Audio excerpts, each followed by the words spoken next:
Hello दोस्तों, नमस्कार। मैं खड़ा हूँ यहाँ गोड मांगलोद में गदीमती माता मंदिर गोड मांगलोद के मुख्य द्वार पे। ये साथियों हमारा राजस्थान का बहुत बड़ा माँ जगदम्बा का शक्तिपीठ है और यहाँ चैत्र नवरात्रि और अश्विन नवरात्रि में मेला लगता है। तो आइए मैं आज माँ के दरबार का आपको दर्शन करवाता हूँ।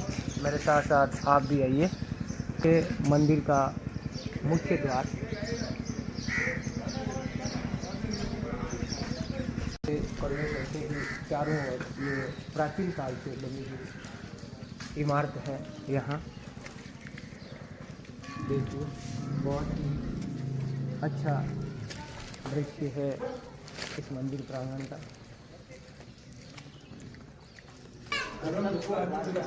आगे आने पर यहाँ ये भी प्राचीन काल से ही बनी हुई इमारत।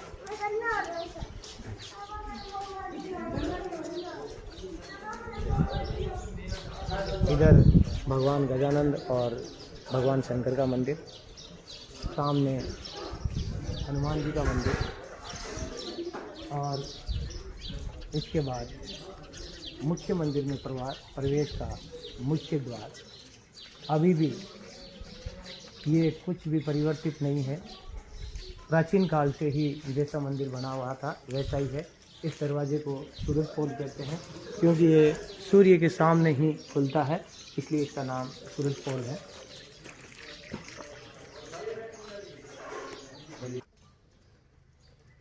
ये माँ का मंदिर जो प्राचीन काल से बना हुआ है, बहुत ही सुंदर मंदिर है ये मंदिर का नज़ारा। अब चलिए अंदर चलते हैं।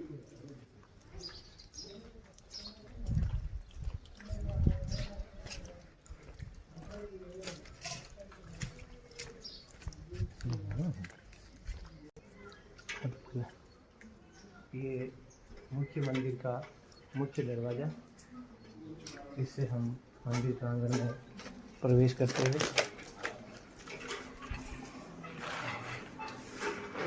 ये देखिए अंदर से माँ के मंदिर का दृश्य। बहुत ही भव्य और शानदार मंदिर। अब मैं आपको इस मंदिर की विशेषताओं के बारे में यहाँ के पुजारी जी से बात करते हैं और वो हमें विशेष तौर से इसकी विशेषताओं के बारे में और अधिक जानकारी देंगे। सर, आपका शुभ नाम? मेरा नाम पुष्कर पुजारी। पुष्कर राज जी, जो माँ के दरबार में पूजा अर्चना का कार्य करते हैं। तो सर, आप इस मंदिर की विशेषताओं के बारे में हमारे दर्शकों को कुछ बताना चाहेंगे? बिल्कुल बिल्कुल साहब, ये मंदिर विक्रम संवत 49 यानी 2000 वर्ष पुराना मंदिर। और विशेषता ये है कि ये ज़मीन में से मातेश्वरी प्रकट हुई। अच्छा। गवाला को पर्चा देके। अच्छा। और ज़मीन में से निकली। अच्छा। और आज ये विशेषता है कि माँ गदीमती के दरबार में सबसे ज़्यादा दूध का अभिषेक होता है। अच्छा, सबसे ज़्यादा दूध का अभिषेक होता है। और बाहर से श्रद्धालु आते हैं, अहमदाबाद, दिल्ली, कलकत्ता, हैदराबाद, राजस्थान और बहुत दूर से यात्री यहाँ पे आते हैं। एक साल के अंदर 2 मेले बढ़ते हैं। एक साल के अंदर 2 मेले बढ़ते हैं। कब कब बढ़ते हैं? एक चैत्र की नवरात्रि और एक अश्विनी की नवरात्रि। एक चैत्र नवरात्रि में और एक अश्विनी नवरात्रि। 2 मेले बढ़ते हैं साल के अंदर, जिसके अंदर 9 दिन बहुत भीड़ रहती है और श्रद्धालु बहुत दूर दूर से आते हैं और अपनी मनोकामना लेके आते हैं और सारी उनकी मनोकामनाएं पूरी होती हैं। और सर, एक हमने यहाँ अदर स्तंभ के बारे में सुना है, आप अदर स्तंभ के बारे में हमको बताना चाहेंगे कुछ? ये माँ के सत्ता के प्रतीक से अदर हुआ है। बिल्कुल बैठ के देखिए, बिल्कुल ये अदर है, जमीन से बिल्कुल अदर। आज भी कलयुग में भी माँ का ये आस्था का प्रतीक है कि ये अदर है, आज भी जमीन से टिका हुआ नहीं है। और इसके बारे में कुछ विशेष ये है कि यहाँ पे जो ये नारियल बांधे हुए हैं, ये मनोकामना के लिए बांधे जाते हैं। अच्छा, यहाँ माँ से मनोकामना मांगते हुए लोग यहाँ नारियल बांधते हैं। ये जब नारियल बांधते हैं तो उनकी मनोकामना पूरी होती है। हर श्रद्धालु की यह आस्था रहती है कि हमारी मनोकामना पूरी हो, तो यहाँ पे नारियल बांधे जाते हैं और उनकी मनोकामना पूरी होती है। तो और भी इसके बारे में कुछ विशेष विशेष ये और इसकी कलाकृति है जो बहुत प्राचीन काल की कलाकृति है। एक मूर्ति है जो बहुत प्राचीन मंदिर है, देखने लायक प्राचीन काल की मूर्तियां हैं। बिल्कुल प्राचीन कालीन की मूर्तियां हैं। और ये है चांदी का चेहरा। अच्छा इस चेहरे के नीचे ओरिजिनल मूर्ति है अच्छा जो जमीन में से निकली हुई है। उस मूर्ति के दर्शन एक तो सुबह 4 बजे होते हैं, उसके बाद में 8 बजे होते हैं। जब दूध का अभिषेक होता है तो ही दर्शन होते हैं, नहीं तो दर्शन नहीं होते। नहीं तो नित्य सेवा पूजा होती है, उसी प्रकार ये श्रृंगार किया जाता है। श्रृंगार करके फिर बाद में ये पूरे दिन दर्शन चलते रहते हैं। और अब मैं आपको इस मंदिर की विशेषताओं के बारे में यहाँ के पुजारी जी से बात करते हैं और वो हमें विशेष तौर से इसकी विशेषताओं के बारे में और अधिक जानकारी देंगे। सर आपका शुभ नाम? मेरा नाम पुष्कर पुजारी। पुष्कर राज जी, जो माँ के दरबार में पूजा अर्चना का कार्य करते हैं। तो सर आप इस मंदिर की विशेषताओं के बारे में हमारे दर्शकों को कुछ बताना चाहेंगे? बिल्कुल बिल्कुल साहब, ये मंदिर विक्रम संवत 49 यानी 2000 वर्ष पुराना मंदिर है। और विशेषता ये है कि ये ज़मीन में से माता श्री प्रकट हुई है। अच्छा गवाला को पर्चा देके अच्छा और ज़मीन में से निकली। अच्छा और आज ये विशेषता है कि माँ दधिमती के दरबार में सबसे ज़्यादा दूध का अभिषेक होता है। अच्छा सबसे ज़्यादा दूध का अभिषेक होता है। और बाहर से श्रद्धालु आते हैं, अहमदाबाद, दिल्ली, कलकत्ता, हैदराबाद, राजस्थान और बहुत दूर से यात्री यहाँ पे आते हैं। एक साल के अंदर 2 मेले बढ़ते हैं। एक साल के अंदर 2 मेले बढ़ते हैं। कब कब बढ़ते हैं? एक चैत्र की नवरात्रि और एक आश्विन की नवरात्रि। एक चैत्र नवरात्रि में और एक अश्विनी नवरात्रि। अश्विनी नवरात्रि 2 मेले बढ़ते हैं साल के अंदर, जिसके अंदर 9 दिन बहुत भीड़ रहती है और श्रद्धालु बहुत दूर दूर से आते हैं और अपनी मनोकामना लेके आते हैं और सारी उनकी मनोकामनाएं पूरी होती हैं।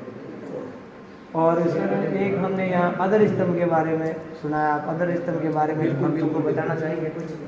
ये माँ के सत्ता के प्रतीक से अदर हुआ है। बिल्कुल बैठ के देखिए, बिल्कुल ये अदर है, जमीन से बिल्कुल अदर है। आज भी कलयुग में भी माँ का ये आस्था का प्रतीक है कि ये अदर है, आज भी जमीन से टिका हुआ नहीं है। और इसके बारे में कुछ विशेष ये है कि यहाँ पे जो ये नारियल बांधे हुए हैं, ये मनोकामना के लिए बांधे जाते हैं। अच्छा, यहाँ माँ से मनोकामना मांगते हुए लोग यहाँ नारियल बांधते हैं। ये जब नारियल बांधते हैं तो उनकी मनोकामना पूरी होती है। हर श्रद्धालु की यह आस्था रहती है कि हमारी मनोकामना पूरी हो, तो यहाँ पे नारियल बांधे जाते हैं और उनकी मनोकामना पूरी होती है।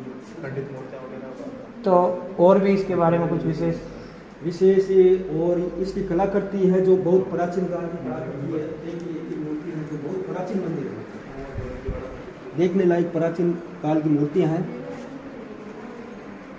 बिल्कुल प्राचीन कालीन की मूर्तियां हैं। और ये है चांदी का चेहरा। अच्छा इस चेहरे के नीचे ओरिजिनल मूर्ति है। अच्छा जो जमीन में से निकली हुई है। उस मूर्ति के दर्शन एक तो सुबह 4 बजे होते हैं, उसके बाद में 8 बजे होते हैं। जब दूध का अभिषेक होता है तो ही दर्शन होते हैं, नहीं तो दर्शन नहीं होते। नहीं तो नित्य सेवा पूजा होती है, उसी प्रकार ये श्रृंगार किया जाता है। श्रृंगार करके फिर बाद में ये पूरे दिन दर्शन चलते रहते हैं। और भी कुछ? और माँ दधिमती के दरबार में 31 अखंड दीपक चलते हैं। 31 ये देखिए, माँ दधिमती के दरबार में ये 31 अखंड दीपक चला करते हैं। जो आने जाने वाले श्रद्धालु अपनी मनोकामना के लिए कोई किलो, कोई 2 किलो, कोई 5 किलो, कोई 10 किलो, कोई 11 किलो घी डलवाते रहते हैं। ये अखंड चलता है? ये अखंड चलते हैं। और ये इसमें जो घी डलवाते हैं वो सब श्रद्धालु श्रद्धा अनुसार कोई किलो, कोई 2 किलो, कोई 5 किलो, जिनकी मनोकामना होती है कि हमारी ये मनोकामना पूरी होगी, तो इसके अंदर कोई 2 किलो, कोई 3 किलो घी डलवाते रहते हैं। और भी इसके अलावा आप हमारे दर्शकों को कुछ बताना चाहेंगे? और भी इसके अलावा आपको ये शिलालेख है। अच्छा, विक्रम संवत 49 यानी 2000 वर्ष पहले का शिलालेख है। ये अच्छा। माँ दधिमती का इतिहास है। 2000 वर्ष पहले का हमारे पास में इतिहास है, इसका प्रमाण है। और बहुत प्राचीन काल का, बहुत ही प्राचीन कालीन मंदिर है ये मंदिर है। और इसकी कलाकृतियाँ भी बहुत प्राचीन कालीन है। प्राचीन कालीन। और ये सर, ये माँ दधिमती की सवारी है, जो अच्छा। चैत्र और आश्वज की नवरात्रि में ये निकाली जाती है। किस तिथि को निकालते हैं सर? ये चैत्र और आश्वज की 7वीं को निकाली जाती है। सप्तमी को सतमी को यहाँ से सजाई जाती है और हजारों की तादाद में श्रद्धालुओं के साथ में मतलब बड़ी धूमधाम से इस सवारी को कपालपुरी पर ले जाया जाता है। और कपाल वहाँ पे इसकी सेवा पूजा अर्चना होती है, उसके बाद में वापस मंदिर पे लाया जाता है धूमधाम से। ये और विशेष सवारी है। हमारे दर्शकों को बताएंगे कि ये रेवाड़ी सप्तमी के किस टाइम निकलती है? तो दर्शक, ये सवारी निकलती है शाम को 5:15 बजे।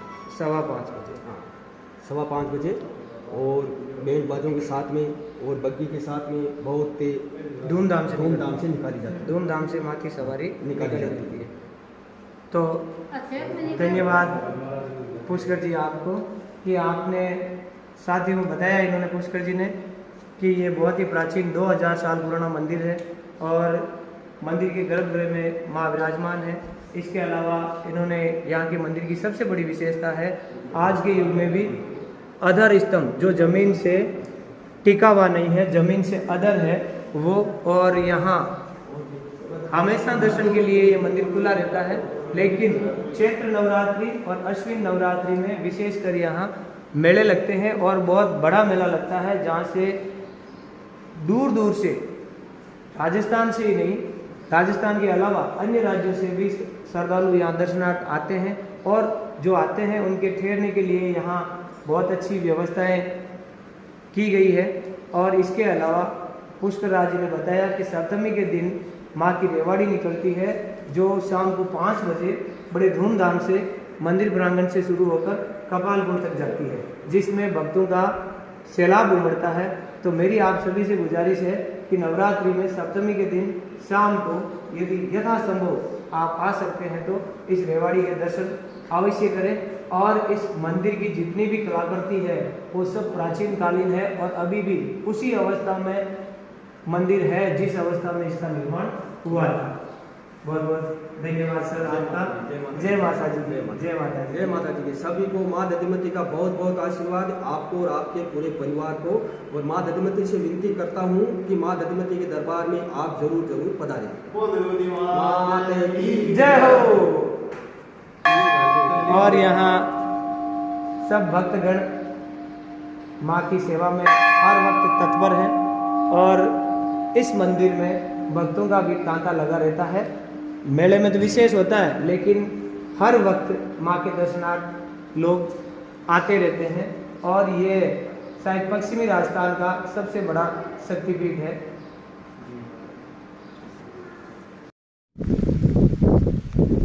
अभी हम कोट मांगरोड दधिमती माता के मंदिर में पास ये जो कपालकुंड बना है, जहाँ यात्री हर वक्त और विशेषकर मेले के वक्त यहाँ स्नान करने आते हैं।